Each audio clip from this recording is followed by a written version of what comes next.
El signo de Hertog, o signo de la reina Ana, es un adelgazamiento o pérdida del tercio externo de las cejas. Fue descrito por el internista belga Eugène Ludovic Christian Hertog, oriundo de Amberes y que trabajó en Bruselas. A Eugène Hertog se le considera el primer pionero en la investigación de la función tiroidea. En esta fotografía podéis apreciar claramente este signo, la pérdida, en este caso, o adelgazamiento o empobrecimiento de la ceja en su tercio más externo. Hertog presentó sus observaciones sobre la alopecia de la ceja en hipotiroideos en el International Surgery Congress de Columbia en 1914. Además de este signo, Hertog sacó otras muchas conclusiones clínicas sobre el hipotiroidismo, fruto de las cuidadosas y repetidas observaciones sobre esta patología a cuyo estudio dedicó toda su vida. Los trabajos de Hertog alcanzaron un gran reconocimiento en sus coetáneos, llegando a ocupar incluso el cargo de vicepresidente de la Real Academia de Medicina de Bélgica. Este signo también recibe el nombre de signo de la reina Ana.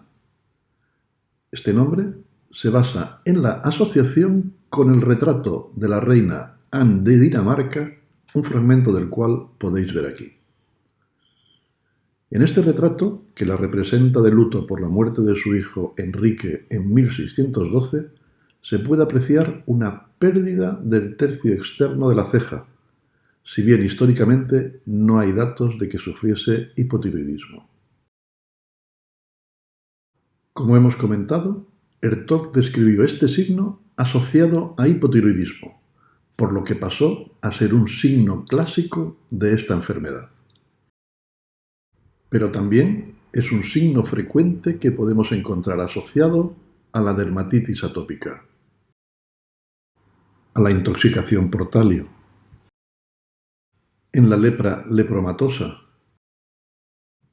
y, previamente a Hertog, Jean-Alfred Fournier había descrito la alopecia de la cola de la ceja, observándolo en algunos pasajeros mientras viajaba en el transporte público de París. Y esta depilación de la ceja que observó lo relacionó con los frecuentes casos de sífilis secundaria que entonces eran tan habituales. Es debido a este autor y a la forma en la cual observó este signo, en este caso asociado con la sífilis secundaria, que también recibe la curiosa denominación de signo del ómnibus, nombre que recibían los carruajes tirados por caballos utilizados como transporte público de la época.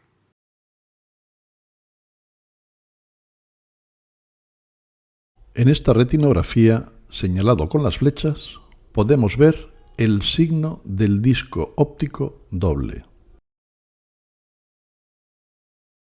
El signo del disco óptico doble se define como la presencia en el fondo de ojo de dos imágenes en las que se puede apreciar la papila. En este caso, la doble imagen es debida al reflejo especular del disco óptico real.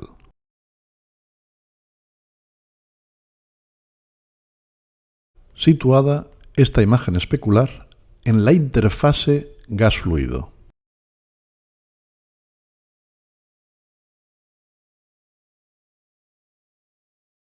Como podemos ver aquí, este paciente tiene una burbuja de gas C3F8 y criopexia transconjuntival.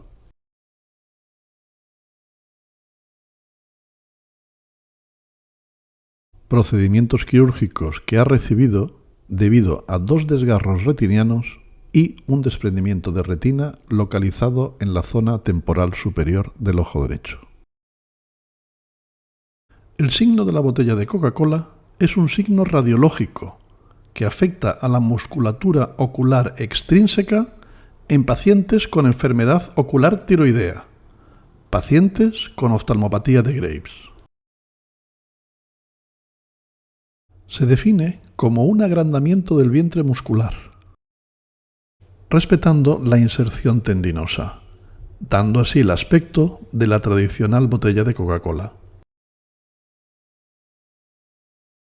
Para nosotros, la naturaleza del agrandamiento muscular es muy importante, ya que es uno de los principales hallazgos para diferenciarlo de la enfermedad inflamatoria orbitaria idiopática, el pseudotumor orbitario, en el cual la inserción tendinosa también está comprometida y agrandada, a diferencia de la enfermedad ocular tiroidea.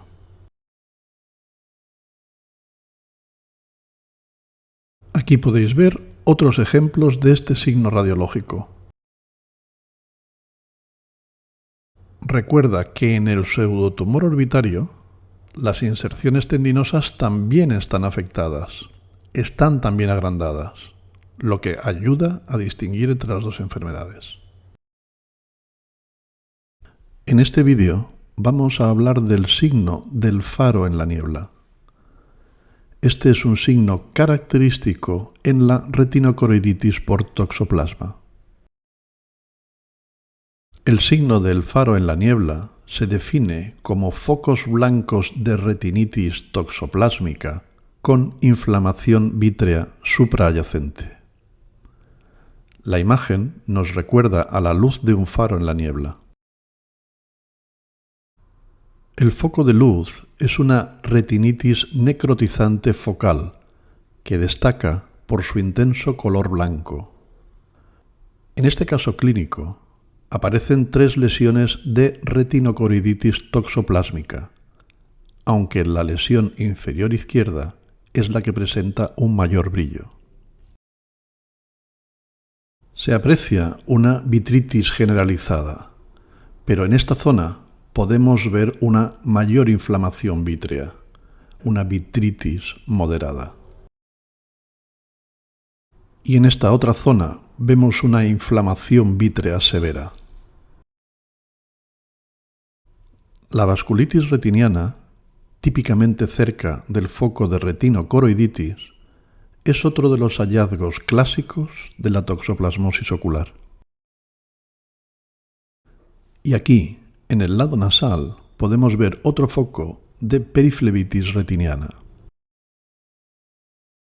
Este es el signo del faro en la niebla. Muchas gracias por vuestra atención. En este vídeo vamos a hablar del signo de la bayoneta en el glaucoma. El signo de la bayoneta se asocia a una configuración vascular alterada, situada en el borde papilar de pacientes con glaucoma avanzado. Para describir este signo, primero veremos qué ocurre en las papilas que no están afectadas por la pérdida de rodete neural debido a un glaucoma avanzado. En estas papilas podemos apreciar un rodete neural amplio, una excavación papilar de un tamaño fisiológico, y vemos cómo los vasos sanguíneos emergen por la zona papilar central y se apoyan en este rodete neural hasta sobrepasar el reborde papilar. En este trayecto, los vasos sanguíneos forman un suave ángulo. A medida que el daño producido por el glaucoma en el nervio óptico avanza, vemos que se van perdiendo las fibras nerviosas del rodete neural papilar, hecho por el cual vemos que la excavación papilar gana terreno y aumenta la excavación. O sea, por un lado tenemos que se reduce el rodete neural y proporcionalmente aumenta la excavación papilar. Al perder fibras del rodete neural, los vasos que se apoyan sobre él van perdiendo soporte y se ven cada vez más próximos al reborde de la papila, hasta que llega un punto en el cual los vasos prácticamente se apoyan directamente sobre la esclera del borde papilar. Es en este punto en el cual, al encontrarse sin soporte por el rodete neural, los vasos forman una angulación muy acusada en este borde papilar, zona que veis marcada con las flechas verdes. A los investigadores que describieron por primera vez este signo asociado al glaucoma avanzado, esta angulación vascular acusada les recordaba a una bayoneta, arma blanca utilizada en la guerra y que se monta sobre un rifle u otra arma de fuego larga, y cuyas fotos podéis ver a la derecha.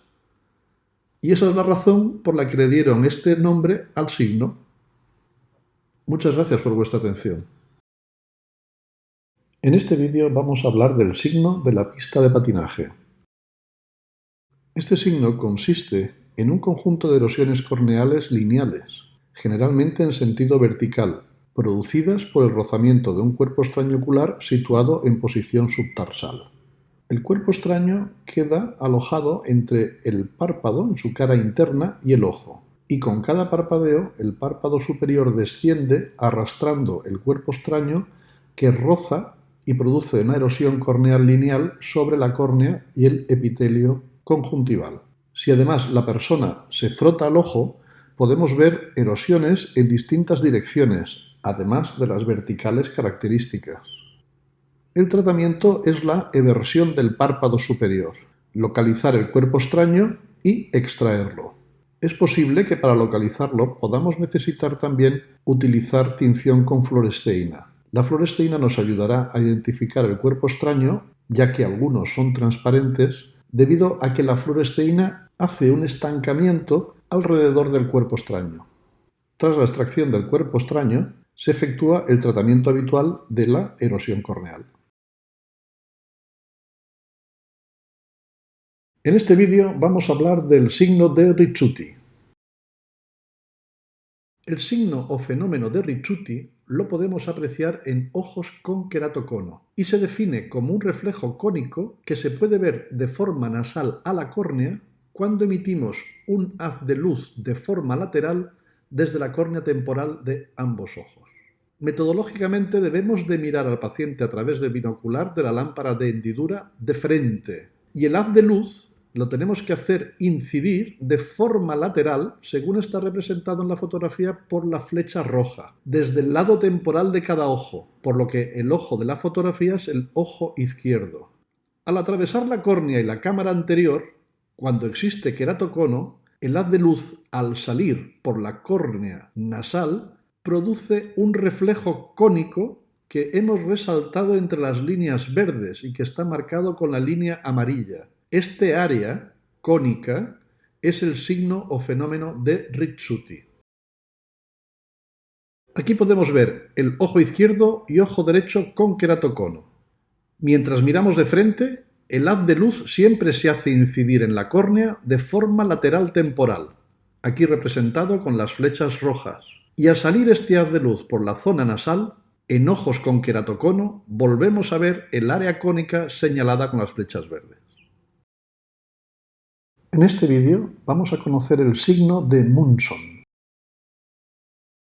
Para ver el signo de Munson tenemos que fijarnos en el relieve del párpado inferior cuando el paciente está mirando hacia abajo. Este signo se define como una protusión del párpado inferior en forma de V, como he dicho, cuando el paciente mira hacia abajo, y esta curvatura anómala, esta forma de V del párpado inferior, es inducida por una córnea anormal, por una córnea ectásica. Esta ectasia de forma cónica de la córnea es típico del queratocono, por lo que el signo de Munson es indicativo de esta patología. En estas fotos vemos 3 casos de queratocono que se define como una alteración ocular en la que se produce un adelgazamiento progresivo no inflamatorio de la zona central o paracentral de la córnea, la cual se deforma y adopta habitualmente una forma cónica. Esta forma cónica es la que, al mirar el paciente hacia abajo, transmite esa alteración en la curvatura del relieve del párpado inferior típico de este signo, la curvatura en V que podemos ver en la foto central. En este vídeo vamos a describir el signo de Bonnet, signo que se encuentra asociado a la retinopatía de la hipertensión arterial malignizada. El signo de Bonnet lo podéis ver aquí circunvalado y se compone de la siguiente tríada. En primer lugar, un cruce arteriovenoso patológico. En este caso lo podemos clasificar como un grado 3 de la escala de Gunn, grado 3 del signo de Gunn. Este cruce patológico se halla asociado al segundo componente de la tríada, el exudado algodonoso. Y el tercer componente de la tríada es la presencia de hemorragias intrarretinianas o en astilla en la proximidad del cruce. Esta es la tríada característica del signo de Bonnet. El signo de Bonnet es equivalente al signo de Gunn grado 4, ya que en la clasificación de Gunn, cuando un cruce arteriovenoso patológico grado 3 se asocia también a un exudado algodonoso y a una hemorragia o hemorragias retinianas, pasa a considerarse un grado 4. El mismo tipo de cruce arteriovenoso patológico, sin hemorragia ni exudado blando asociado, sería un signo de Gunn grado 3, mientras que si ambos se encuentran asociados al cruce, entonces sería un grado 4. Como veis, el signo de Bonnet se encuentra incorporado en la clasificación de Gunn. El signo de Bonnet, o el signo de Gunn grado 4, se asocia a hipertensión arterial malignizada y además se considera un signo de pretrombosis. Muchas gracias por vuestra atención. En este vídeo vamos a hablar del signo de Salus, un signo típico del cruce arteriovenoso en el fondo de ojo de la hipertensión arterial. Continuamos con los signos del cruce arteriovenoso en la hipertensión arterial y comenzamos a hablar de los signos de Salus. El signo de Salus no se refiere a trastornos o alteraciones de la columna sanguínea en la vena, sino lo que se va a referir el signo de Salus es a la alteración del trayecto que lleva la vena a nivel del cruce. Previamente, y para entenderlo mejor, vamos a poner un ejemplo que ya hemos podido vivir todos. Estamos en un jardín, se está regando y hay una manguera de goma en el suelo que tiene agua por la que circula agua a cierta presión, la presión con que se está regando. Si nosotros apretamos, pisamos esa manguera sin darnos cuenta, observaremos que todo el trayecto de la manguera cercano donde estamos pisando se modifica, la manguera se mueve y se pone perpendicular a nuestra pisada. Tenemos que sustituir en el signo de Salus la manguera por la vena y nuestra pisada otra vez por la adventicia común que comparten en el cruce tanto la arteria como la vena, ese cinturón fibroso cerrado que las constriñe a ambas. En un cruce arteriovenoso normal, que no haya hipertensión arterial o que ésta esté controlada, la vena no sufre alteración en su trayecto al pasar por el cruce, como vemos en el primer dibujo. A medida que hay problemas de hipertensión, aparecen los signos de Salus que se dividen en 3 grados. En el grado 1, la vena se desvía de su trayecto justo a la altura del cruce. En el grado 2, esa desviación hace que la vena se ponga perpendicular totalmente a la arteria. Y el grado 3 es el más alto, en el cual la arteria cambia totalmente su dirección, invirtiéndola y adoptando una forma de Z. En esta foto os pongo un ejemplo de un signo de Salus grado 1. La vena, desde su izquierda, debería seguir el trayecto que os he puesto en la línea roja, o sea, debería de seguir recto. Sin embargo, al llegar al cruce, sigue una desviación hacia arriba hasta, una vez pasado el cruce, volver a recuperar la dirección. Este cambio de trayecto os lo he representado con la línea azul. Para terminar, también deciros que aquí hay más cosas en este cruce. Y en este cruce hay un Gunn 3. Fijaros el cabo distal, que es el superior a la derecha, cuanta más sangre tiene, cuán más calibre tiene que el cabo proximal, que es el de abajo a la izquierda. Debería ser al revés. Las venas siempre tienen un mayor calibre cuanto más cerca son del centro, ¿no? Cuanto más mediales son.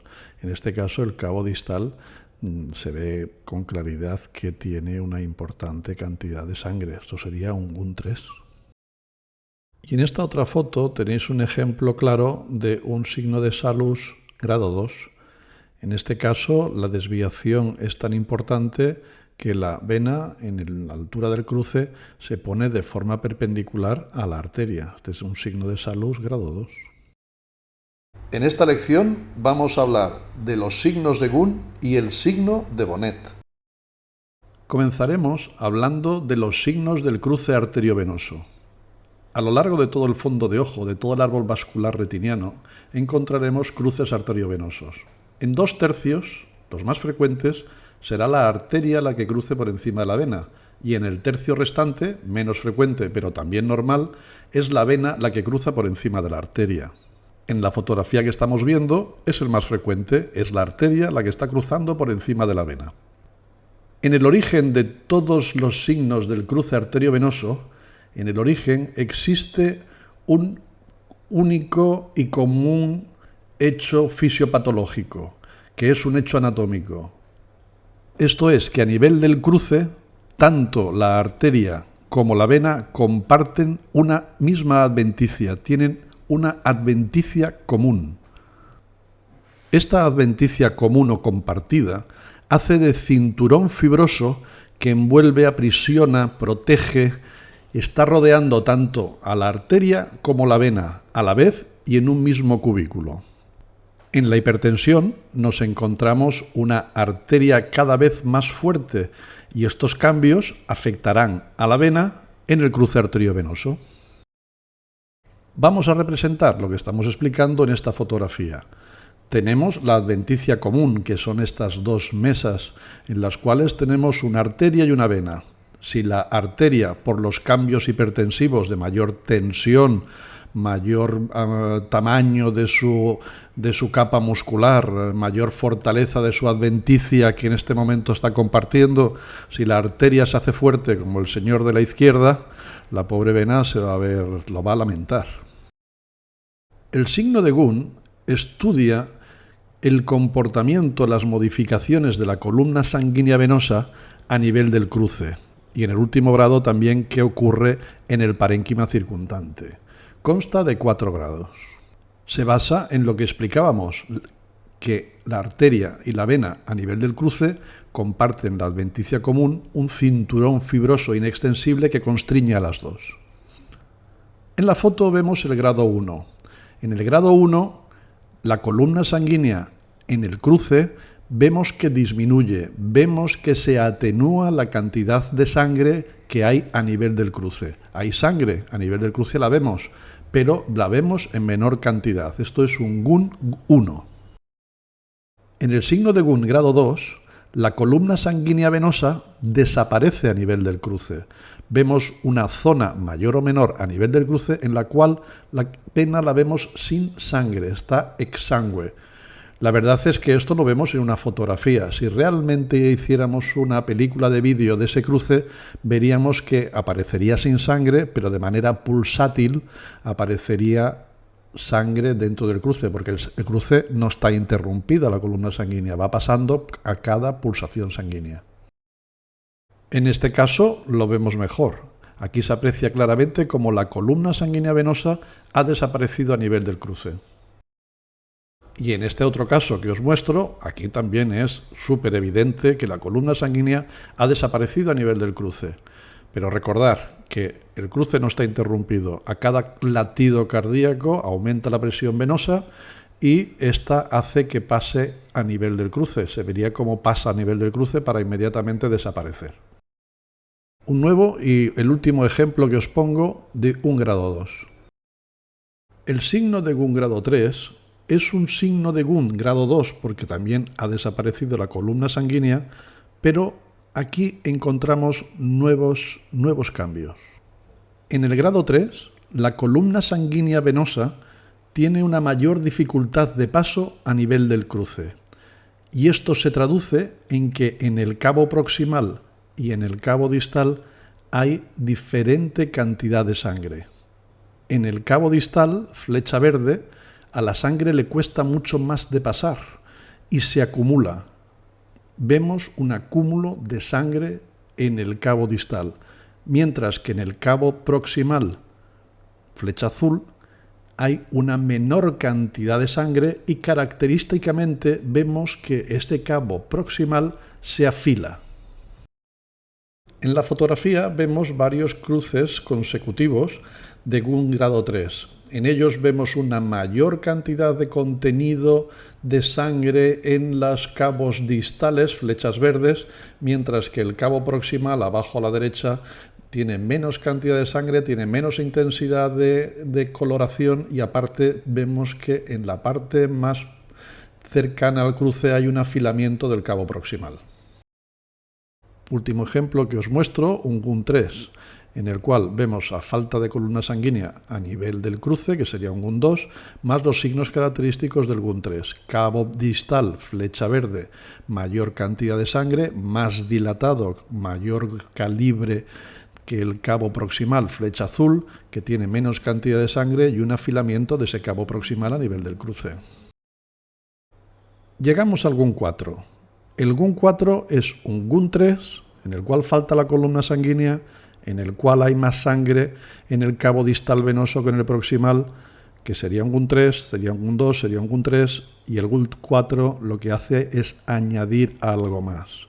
Y ese algo es que la lesión ya ha trascendido del ámbito vascular, ya ha salido de los vasos, ya ha llegado al parénquima del órgano, en este caso visual, pero puede ser cualquier otro órgano diana, como he dicho en otras ocasiones. ¿Cuáles son los signos que acompañan al GUN3 que lo convierten en GUN4? La presencia de exudado algodonoso, el heraldo de la malignidad en la hipertensión arterial y la existencia de diferentes tipos de hemorragias. Podemos encontrar hemorragias en astilla o llama y podemos encontrar también hemorragias profundas intrarretinianas. Al signo de GUN grado 4 también se le llama signo de Bonnet y es un signo de pretrombosis. Las dificultades de paso que crean estos cruces arteriovenosos patológicos alteran la columna sanguínea y le hacen perder el normal flujo laminar que siempre presenta.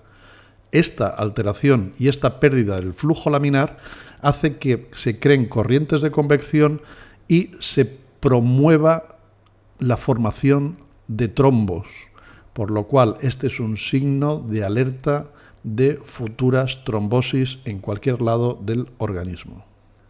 Recordar, pues, la alerta importante, la información importante que nos está dejando este signo. La pérdida del flujo laminar, el estancamiento de sangre en la columna sanguínea, la formación de trombos y el desarrollo de microtrombosis a lo largo de todos los órganos diana. En este vídeo vamos a hablar de una variante del signo de GUN, que es el signo paralelo de GUN. Para entender mejor las causas del signo paralelo de GUN, os dejo linkado aquí arriba la explicación que ya hemos dado en el signo de GUN. En ese vídeo ya explicábamos el por qué la adventicia común que comparten la arteria y la vena a nivel del cruce produce alteraciones en la vena en los pacientes que tienen hipertensión arterial. En este caso, el signo paralelo de GUN se produce cuando esa adventicia común que se comparte en el cruce se sigue compartiendo durante un trayecto entre la arteria y la vena. Para que esto pueda ocurrir, la arteria y la vena han de circular paralelas y muy próximas entre sí. En el caso de la fotografía, vemos entre las dos flechas verdes cómo la vena y la arteria están compartiendo una adventicia común y debido a eso, la vena flecha azul está sufriendo los cambios que ahora describiremos. A nivel de la flecha verde inferior, se produce un cruce arteriovenoso y al mismo tiempo una bifurcación de la vena. Una de esas bifurcaciones sube y se separa de la arteria, pero la otra bifurcación circula paralela a la arteria y es la que muestra el fenómeno de GUN. Y en este fenómeno observamos como entre las dos flechas verdes la vena que circula paralela a la arteria apenas tiene contenido sanguíneo. La sangre se acumula al principio y al final, pero durante el trayecto paralelo, la corriente sanguínea, el torrente sanguíneo venoso, vemos que se atenúa e incluso en algunos puntos llega a desaparecer. Y este es el signo paralelo de GUN, la atenuación o desaparición de la columna sanguínea venosa en un tramo de vena que circula paralelo a la arteria y que comparten adventicia común.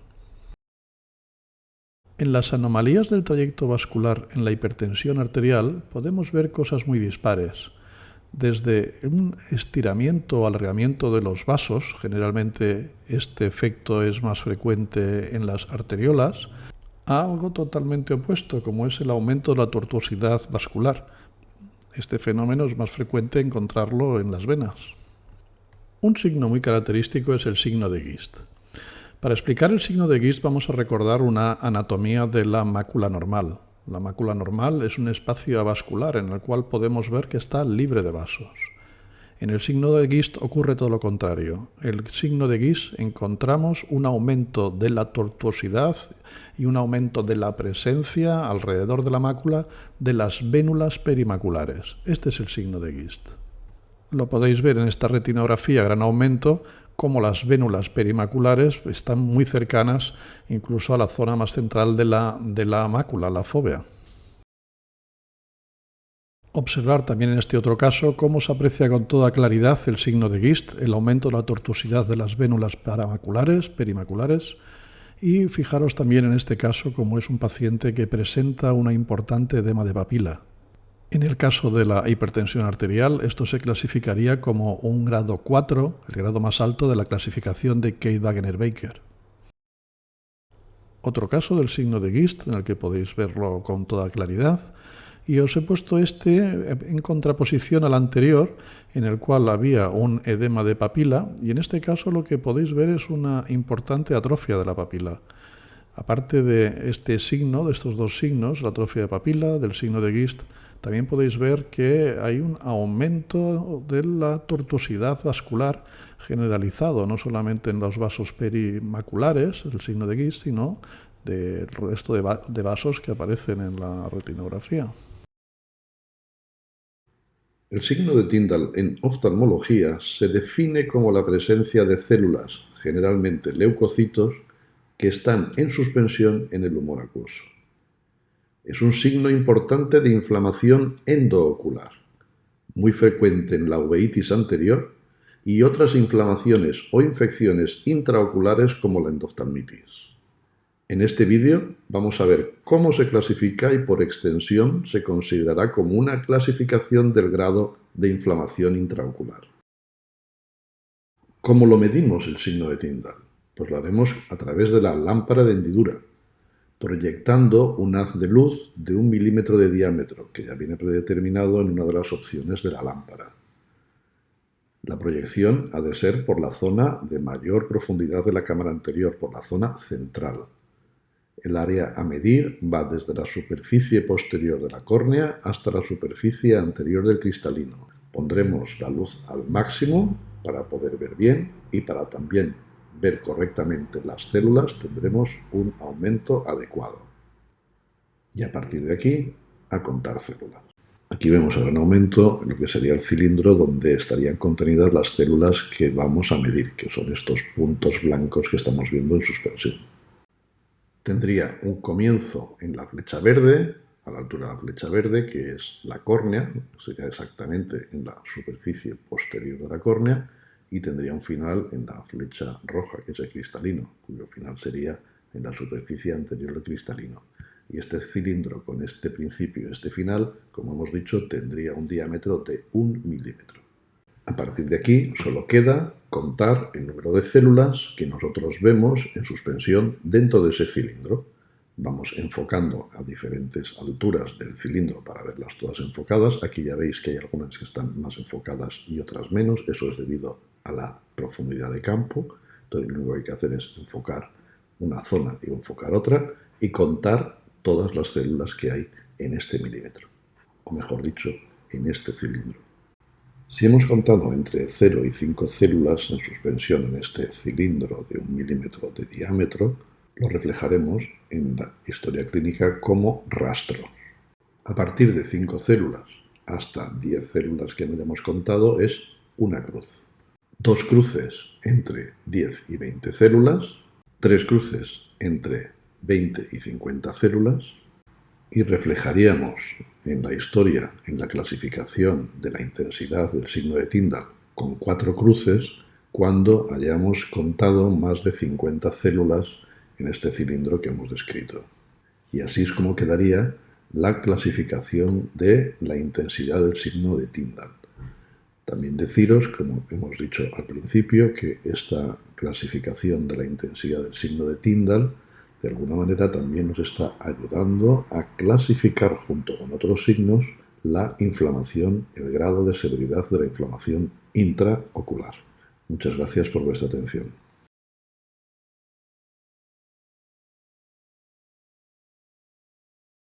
El signo de Flare o Flare en oftalmología se define como la presencia de proteínas en suspensión en el humor acuoso. Estas proteínas en suspensión transforman el humor acuoso, en principio absolutamente transparente, en un fluido turbio. Este aumento de la turbidez va en proporción al número, a la cantidad de proteínas presentes en la suspensión. Estas proteínas aparecen generalmente a consecuencia del aumento de la permeabilidad de la pared vascular debido a procesos inflamatorios, por lo que hace que el signo de Flare sea un signo importante de la inflamación intraocular. Es muy frecuente en la uveitis y otras inflamaciones o infecciones intraoculares como la endoftalmitis. En este vídeo vamos a ver cómo se gradúa la intensidad del signo de Flare y, por extensión, esta clasificación se considera como uno de los parámetros del grado de inflamación intraocular. ¿Cómo vamos a medir el signo de Flare? Lo haremos con la lámpara de hendidura y buscaremos la mejor iluminación con la que podamos ver el iris de la forma más nítida posible. Debemos observar el iris de frente, tal como vemos en la fotografía de la derecha, siguiendo el eje óptico.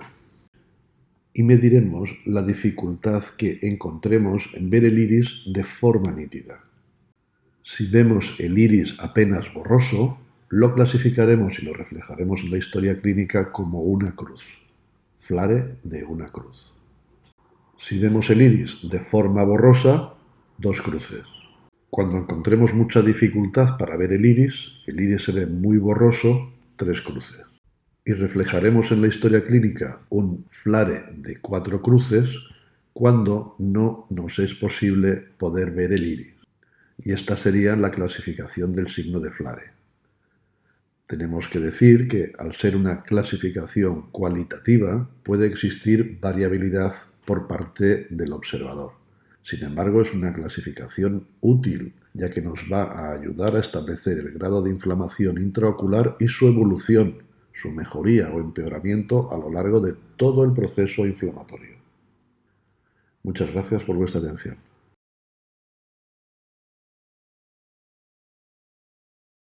El signo de la S tumbada es un signo que podemos encontrar en el párpado superior. Se caracteriza por la alteración de la curvatura en la parte externa del borde libre del párpado superior. El borde libre normal describe un arco de concavidad inferior. Como podemos ver en la línea inferior, se pierde esa concavidad en la parte más externa del párpado, formando una nueva línea que asemeja o se parece mucho a una S tumbada. Aquí podéis ver un ojo normal donde se resalta la curvatura de concavidad inferior. Este es un signo muy característico de la dacrioadenitis aguda, que es la inflamación aguda de la glándula lagrimal principal. Foto de la izquierda. Además de la dacrioadenitis aguda, lo podemos encontrar en otras patologías, como por ejemplo en los orzuelos del párpado superior que se asienten en su porción más externa. Foto de la derecha. Y en todas aquellas causas que provoquen un mayor acúmulo de edema en la parte más externa de los párpados, como en este caso, de un edema palpebral bilateral por una reacción alérgica. En este caso clínico de una oclusión arterial de rama temporal inferior de ojo izquierdo, veremos los signos más característicos de esta entidad. En este caso, la oclusión arterial ha ocurrido en la rama arterial temporal inferior justo antes de llegar al borde de la papila. Con cierta dificultad debido al edema, se puede apreciar el émbolo, la causa de la obstrucción arteriolar, una placa de Hollenhorst. La retina isquémica aparece dematizada, ha perdido su transparencia y adquiere este tono blanquecino. Es fácil distinguir los límites entre la retina edematosa debido a la isquemia aguda y la retina sana. En esta retinografía de campo amplio podemos ver el área donde se concentra la mayor cantidad de edema retiniano isquémico. Inferior y temporal a esta zona, también vamos a encontrar isquemia parenquimatosa aguda, aunque la retina no se muestre tan edematosa. Las capas de la retina donde se acumula el edema son más finas cuanto más lejos estemos del polo posterior. Al ser más finas, retendrán menos fluido y mostrarán menos edema, pero todo el cuadrante temporal inferior estará funcionalmente afectado. En este caso, es fácil distinguir un aumento de la tortuosidad venosa perimacular, lo que constituye el signo de Gist, que se relaciona con la retinopatía hipertensiva.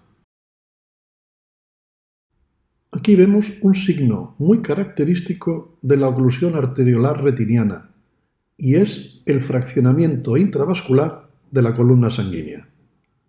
Podemos ver zonas exangües que se alternan con zonas donde el vaso presenta aún contenido. Este signo es conocido en la literatura anglosajona como box carrying o cattle track sign. También podemos encontrar vasos totalmente exangües, los vasos fantasma. En esta zona también vemos un cruce arteriovenoso patológico y en esta zona más posterior, más cercana a la papila, también podemos apreciar otro cruce arteriovenoso patológico. Ambos se están relacionando con la retinopatía hipertensiva que subyace en este paciente. Cuando el edema afecta a la papila o a la zona peripapilar más inmediata, aparecerá una borrosidad de los bordes papilares y también un edema de las fibras que constituyen el anillo neuroretiniano. Vamos a completar este caso comentando otra patología que presenta y que no está relacionada con la obstrucción arteriolar. Aquí vemos señalado con la flecha una parte del anillo de Weiss. Signo patognomónico del desprendimiento de vítreo posterior. Y también vemos numerosas drusas duras. Muchas gracias por vuestra atención. En muchas ocasiones, durante la oftalmoscopía, puede resultarnos muy difícil ver una membrana epirretiniana macular, debido a su transparencia. Es entonces cuando nos va a ser de gran ayuda identificar los signos indirectos que la membrana epirretiniana macular va a producir sobre las estructuras adyacentes. Los vamos a ver a partir de un caso clínico. Son frecuentes las estrías y los pliegues en la retina neurosensorial subyacente a la membrana. Están producidos por la tracción direccional provocada por la misma membrana. Esta tracción también actúa sobre los vasos retinianos, sobre los cuales ejerce dos acciones. La primera la vemos aquí y es el estiramiento y alargamiento de los vasos retinianos. Estos pierden sus curvaturas fisiológicas y aparecen rectos. Esta acción es producida a distancia por la membrana. El otro signo vascular es un notable incremento local de la tortuosidad vascular. Esto ocurre en la zona donde la membrana es más densa y obedece a la contracción de la propia membrana que provoca un fruncimiento vascular. De ahí el nombre de macular pucker.